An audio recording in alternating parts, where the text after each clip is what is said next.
in the city. Good evening. Welcome to the 10 o'clock news. I'm Steve Lacey. Natasha has the night off.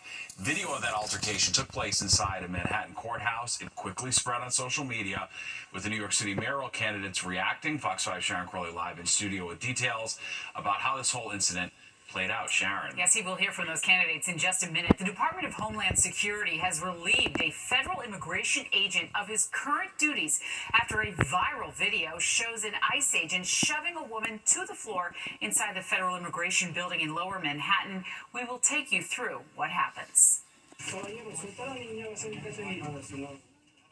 Now you hear the ICE officer speaking in Spanish, telling the man they want to detain to let go of the woman and children that he's with. They resist being separated, and ICE officers, as you'll see, begin to struggle to pull them apart.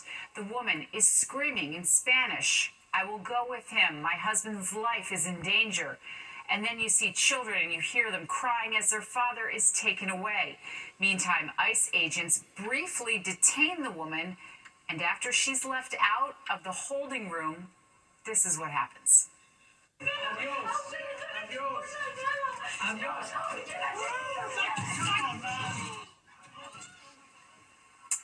Well, as the ICE officer tries to get the woman to leave the building, you see there with her children, she screams in Spanish, "You guys pulled my hair, you guys don't care." The ICE agent, of course, responds, as you saw there, by shoving her to the floor in the hallway and screaming at her to shut up.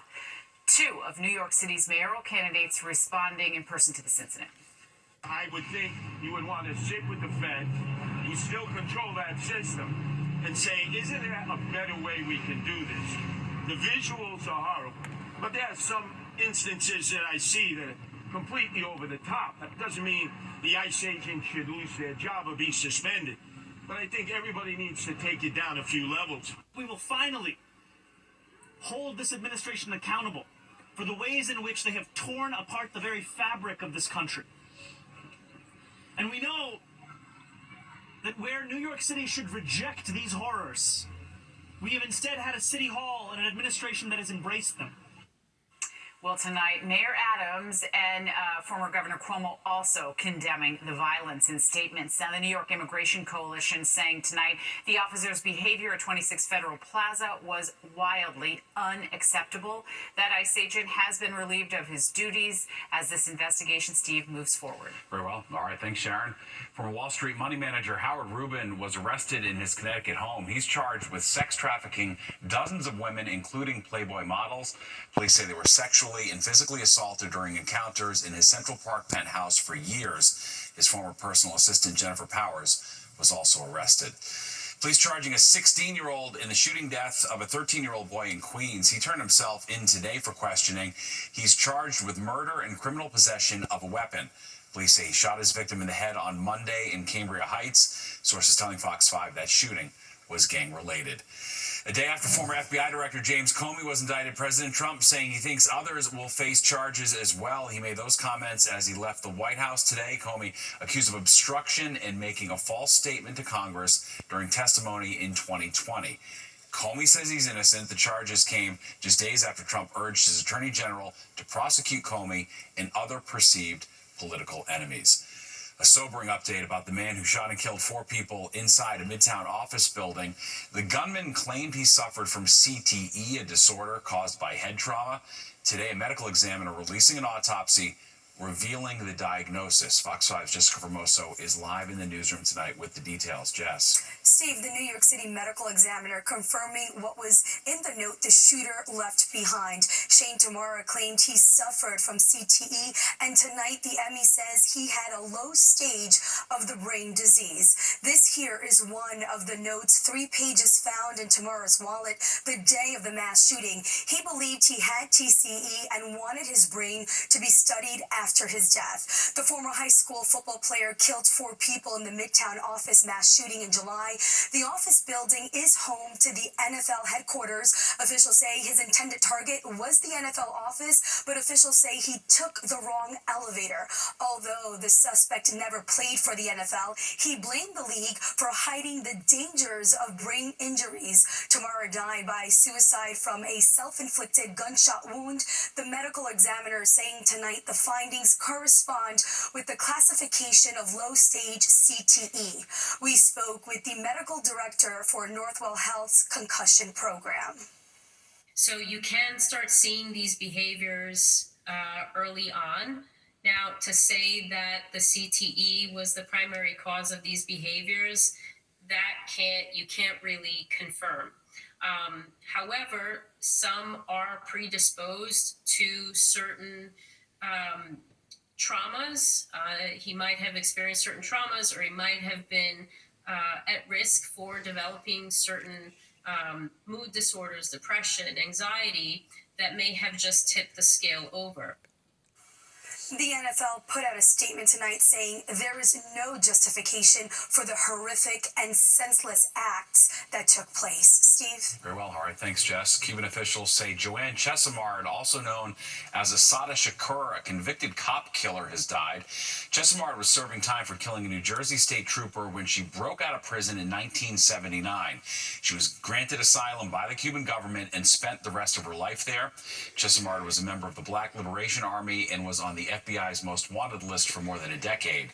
She was 78 years old. Flights in and out of Newark International Airport will be limited for longer than previously thought. The FAA announcing this week its extended limits on flights arriving and departing the airport through October of next year. This comes as the airport faces continuing equipment challenges and a controller shortage. The order was put in place in June, 1 month after flight cuts hit the airport, along with multiple disruptions, runway construction, and other issues. A ground stop was also issued at Newark Airport in August due to technology outages. Says he believes a deal to end the war in Gaza is close. He made that statement as he was leaving the White House for Long Island. However, he did not get into specifics.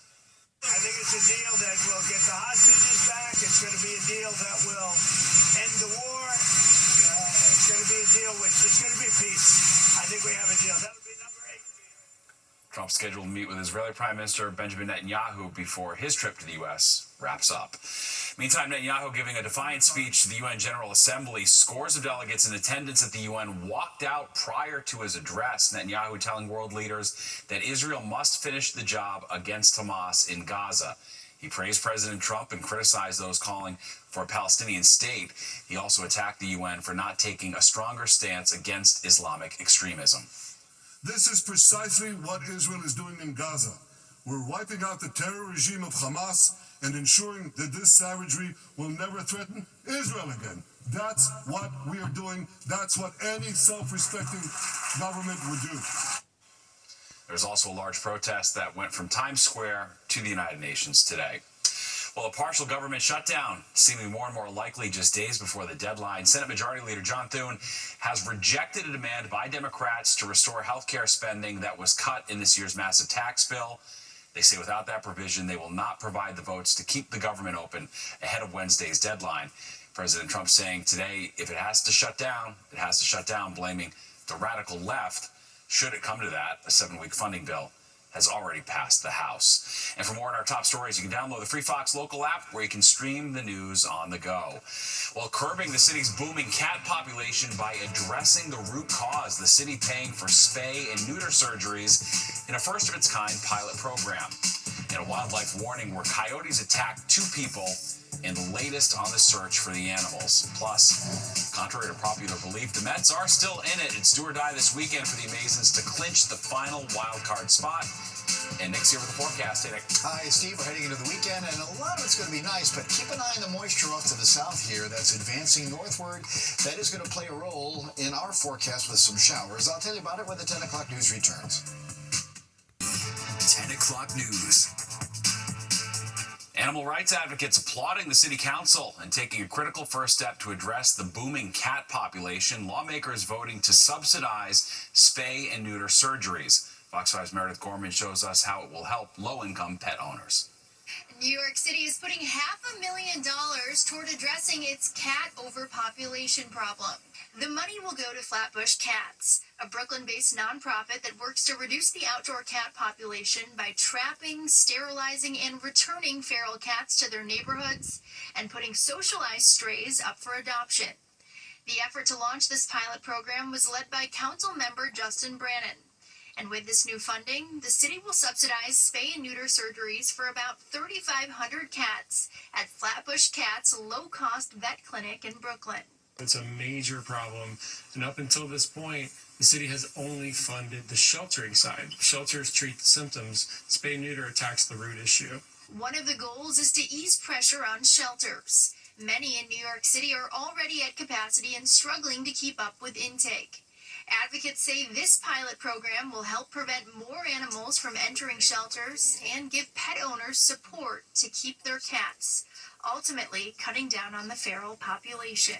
In the last 2 years, we've done over 10,000 affordable spay-neuter surgeries. Now the city is stepping in, and with additional funding, several years from now, we would love to see low-cost clinics all around New York City. Right now, Flatbush Cat says this funding will only cover a fraction of the need, with nearly 200,000 cats and dogs across the city still waiting for spay and neuter services.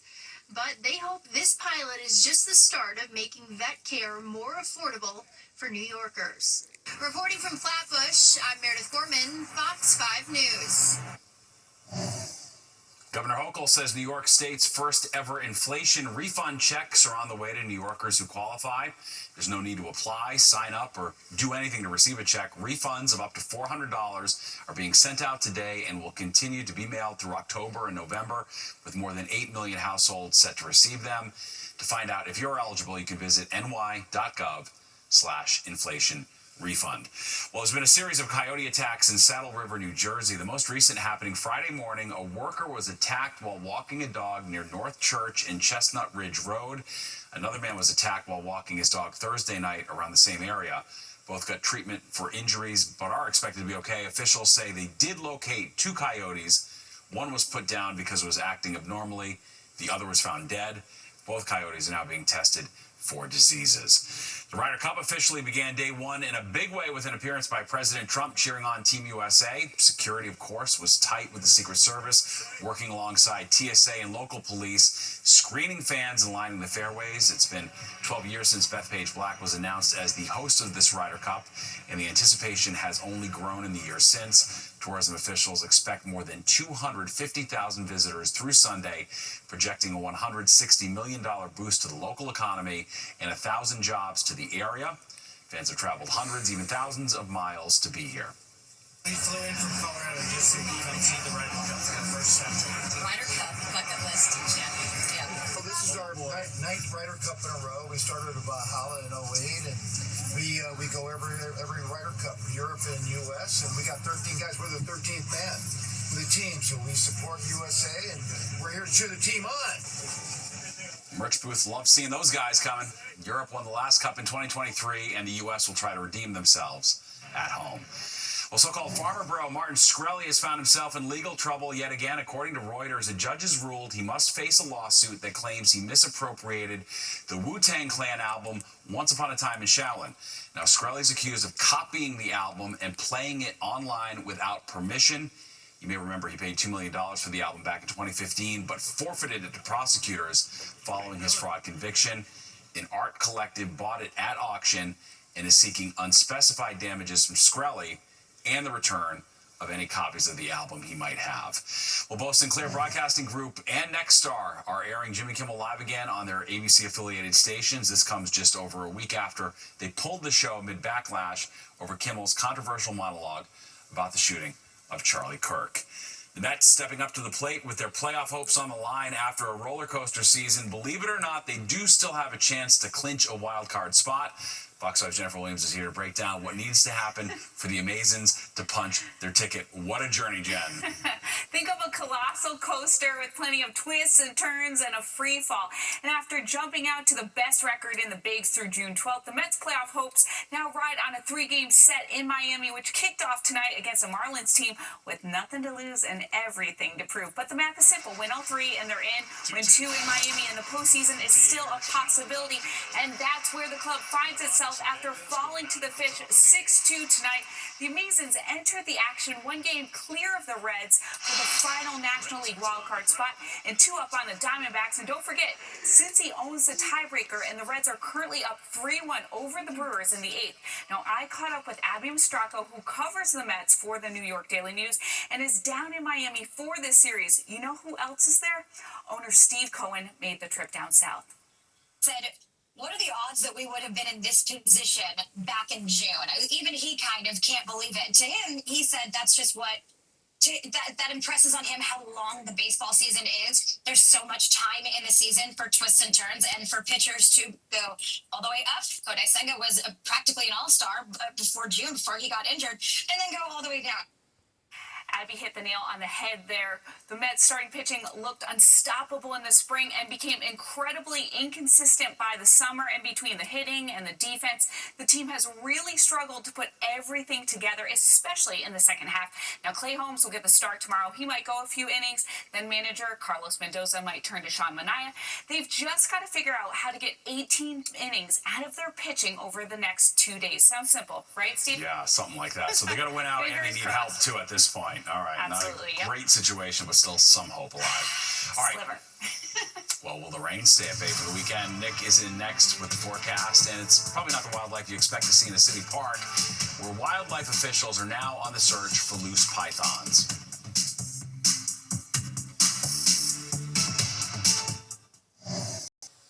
Take a look at this. The Dominican Republic hit with flooding caused by an unnamed tropical disturbance. It forced the evacuation of hundreds of people. Rivers and streams have run over their banks, leaving dozens of communities cut off by landslides and even fallen bridges. All right, Nick Gregory at the Weather Map tracking our forecast. Gorgeous today. We are in bonus summer at this point, Nick. We really are. Something to enjoy while it lasts, for sure. And we'll talk more about that tropical disturbance that hit the DR, because that's going to become Imelda. And we'll look to see how that's going to affect potentially the United States. 82-68 today. What a nice throwback to summertime here, right? 72-59 is where we should be averaging. Record high 91. That was 1881, though. And it's been as cool as 42 on the state. Sunrise 648, down about 649. And again, we're going to be seeing clouds kind of stick around. Some clouds as the night goes along. 75, winds calm. It'll be mostly light out of the northwest. Pressure's rising a little bit on the barometer. That's a good weather sign, and certainly it's less humid tonight than the last couple of nights. We're down to the low 60s, Poughkeepsie to Sussex. Mid 60s there to eastern Pennsylvania by Scranton. 70 at the Jersey Shore. Still 77 at Newark, though. And 70 Islip towards Bridgeport, and 60s back towards Hartford and East Hampton. Again, wind coming around mostly northwesterly. It looks like it's more variable, really, at the last check here. And it'll be more of a northeast wind to an easterly wind as we go into tomorrow. But look at these highs. Again, a throwback to summer. 86 Newark, mid-80s to Belmar, low 80s White Plains, Poughkeepsie over to Hartford. Even Islip checking in 85 today. 80s Boston right down the I-95 corridor. And even mild weather again. Westward you go, Pittsburgh 78. Chicago, another 80-plus degree day. They were 83, and 80 for Columbus and Indianapolis. So we're going to stay warm here the next couple of days. Now, some clouds are moving by. Again, we're not going to look for a lot of issues with those clouds tonight, but as the wide view is going to show, again, there are showers right down here through the Carolinas into the panhandle of Florida. And this area of shower activity is going to be creeping up the East Coast, so we're going to be on the lookout for that to arrive probably early evening tomorrow. But it looks like it's going to get out of here pretty quickly Sunday morning, so a lot of this will be happening while we're sleeping. So that's some good news to save the weekend. Of course, we had the Tunnel to Towers race on Sunday morning, and it looks like the showers will get out of there pretty early, so hopefully things will improve in time for that. Futurecast is going to show just some clouds overnight, and then tomorrow, not quite as pretty as today. A little more sun in the morning, a little more clouds in the afternoon, and you see our timestamp here about 8 o'clock. The showers are now in play, and those showers will continue tomorrow night. And you'll see Sunday morning, still again about 8 o'clock, 9 o'clock, couple of showers from New York City on south and eastward. And then the sunshine's going to come back, and that's going to take over for the rest of the day. Be another warm day for sure. This front comes through kind of unnoticed Sunday night into Monday. Monday's still another mild day. We will cool it down, though, next week as fall really finally kicks in here, which has been a little delayed. All right, this is Hurricane Humberto, big storm, Category 3, as it moves off to the north and west. Winds have been up to 115 miles an hour, and it looks like it'll become a Category 4 storm as it makes its move east of the Bahamas, but it looks like it's going to turn away from the United States. That could still bring some large swells and some rip currents and beach erosion, but we do have this disturbance, which is now a tropical depression, or about to be anyway, 35-mile-an-hour winds. That could become a hurricane, and that could threaten the the southeast coast of the United States, as you see, is a Category 1 storm. Sometime next week, we'll be on the lookout for that. 60 side of the city, 50s in the burbs, and we'll be back to 79 tomorrow. Sun gives into clouds, nighttime showers. They get out pretty quickly on Sunday. Then some sun, 77. Monday, Tuesday look okay, still close to 80. Then it turns breezy and cooler. 70 Wednesday, we don't get out into the 60s Thursday and Friday. And we'll be back with more of the 10 o'clock news after this timeout.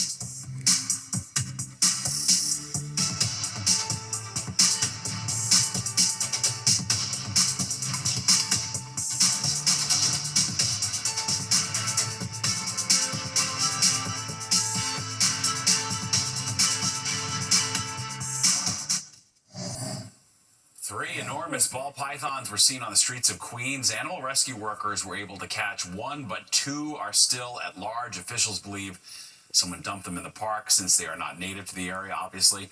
These type of constricting snakes are illegal to own here in New York, but are considered docile and usually only eat small rodents. All right. Well, that does it for us. If you missed any part of the 10 o'clock news, you can always catch an encore on our free streaming app, Fox Local, where you can stream our newscast anytime. Have a great night and a safe weekend.